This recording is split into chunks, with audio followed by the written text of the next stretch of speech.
আসসালামু আলাইকুম রহমতুল্লাহ বারাকাতু।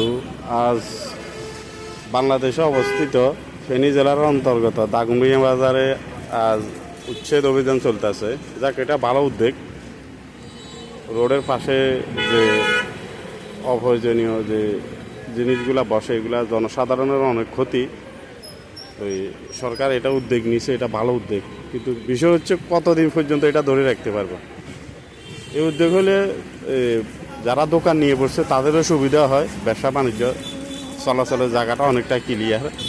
কিন্তু এখন প্রশাসন যে উদ্যোগ, তাদেরকে সাধুবাদ জানাই, এইরকম হওয়া দরকার।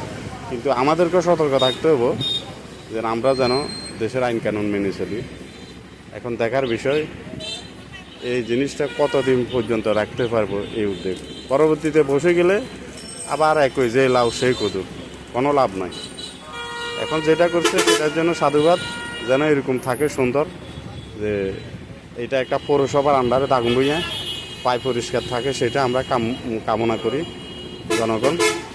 এবং যারা দোকানদার আছে তারা সুষ্ঠুভাবে যেন দোকান করতে পারে, সেটা যেন তাদের সুবিধার জন্য এই জিনিসটা ভালো, অনেকটা ভালো। আর এটা আমার বন্ধু ইলিয়াসের দোকানের সামনে থেকে আমি ভিডিও করছি। ওর সামনে একটু গেছে অনেকগুলা দোকান, যে ইলিয়াসের দোকান থেকে এটা নোয়াখালী রোড, ওইদিকে কোম্পানিগঞ্জ। আর এটা বসুনাথ, কোম্পানিগঞ্জ বসুনাথ রোড। আর এটা ইলিয়াস বন্ধু, ওই দেখা যায় হাতের। আর হাতের দোকান রাফিয়ান জুনাইদ স্টোর, হাতের দেখা যায়। হাতের কম নিছি ভিডিওতে। যাক, হাতের দোকানও সামনে এখন সুন্দর পরিবেশ। আপনারা যারা আছেন, বন্ধু বান্ধব, ফ্রেন্ড সার্কেল, আত্মীয় স্বজন, চলে আসবেন ইলিয়াসের দোকানে, দাগনভূঞা 0 থেকে বসুনাথ রোডে একটু ভিতরে, বুঝছেন। এখন পরিবেশটা অনেক সুন্দর, যারা দোকানদার আছে তারা সুন্দরভাবে দোকান করতে পারবো।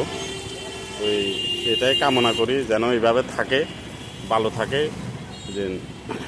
যেন অতিরিক্ত সামনে রোডে যেন যারা ছোটোখাটো দোকান নিয়ে বসে তারা যেন অতিরিক্ত না বসতে পারে, সেটা কামনা করি প্রশাসনের কাছে। এই বলি আজকে আপনাদের কাছ থেকে বিদায় নিবি।